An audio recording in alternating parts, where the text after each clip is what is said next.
Hindi po ako i-appoint ng Philippine Drug Enforcement Agency kung ang aking mga dokumento ay kamas-kamas. Alam naman po natin na si General Santiago hindi po basta-basta mapapalusutan Kaya yan. nga, sandali lang. Kaya nga hindi mo nga sinabi yung katotohanan. Sinabi po, Your Honor. Na-dismiss ka sa Opo, PNP. dahil nga po, meron akong kaya tinawag po nila ako, nag-comply po ako. Siguro may backer ka. No, Your Honor, hindi po Ah? sa backer, wala po akong backer. Da- da- Nag-comply po ako kung Dahil ano man sandali yung lang, sandali requirements, lang. Your Honor. Dahil kung ako ang PIDEA at alam kong meron kang mga kaso sa Philippine National Police, na drop ka, na dismiss ka, na suspindi ka, finailan ka ng kaso, hindi kita kukunin.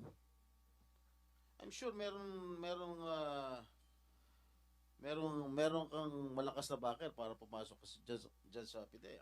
No, Your Honor. At dumaan ako doon Because sa talagang sa recruitment you process, never Your Honor. disclosed your record sa PIDEA. Hindi mo disclose yan eh. Your Honor, imposible po yun. Dumaan po ako doon sa proseso ng recruitment nila. Kaya nga po ako inappointed. Dahil kung hindi ako nag-comply, hindi po nila ako tatanggapin. Requirements po yun, batas po yun. Hindi po pwede na yung recruitment committee, i-violate nila yung procedure. Hindi po pwede. At saka, Senator Jinggoy, karamihan ng mga initial na mga personnel ng PDEA were coming from the PNP. Kaya imposible makapagtago ito ng kanyang identity doon sa mga pulis na nandoon sa PDEA kung ito yung mga kaso niya, hindi niya dinidisclose. Your Honor, tama po yun. Kasi nung panahon na yun, kung di po ako nagkakamali, ang hepe o acting director ng Human Resource Management o yung admin ng PIDEA ay police.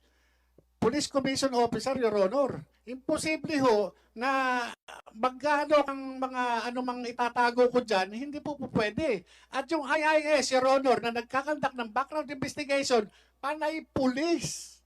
Hindi po pwede lulusot po ako. Sigurado ako, kung iskalawag ka na pulis, lalong-lalo na PDEA papasukin mo, mukhang malabo siguro, mukhang siraulo ang PDEA kung tatanggapin ka kung iskalawag ka na pulis. Yung Your Honor, ang sinasabi ko doon kay General Lasso, ibig sabihin, mas magaling ka pa kay General Juniso Santiago sa military parlance, Your Honor, at saka sa police parlance. Ang tawag doon, kupal. Your Honor, si General Santiago, patawarin niyo po ako doon sa words ko, pero yung po yung military parlance at saka police parlance, pagka ang isang opisyal, hindi magan ng tawag dyan. Your Honor, napaka-tinong opisyal ni General Santiago. Ano tawag? Magan, Your Honor. Magang? Magan. Magan or kupal, Your Honor. Totoo ba yan, Mr. Chair? Yes,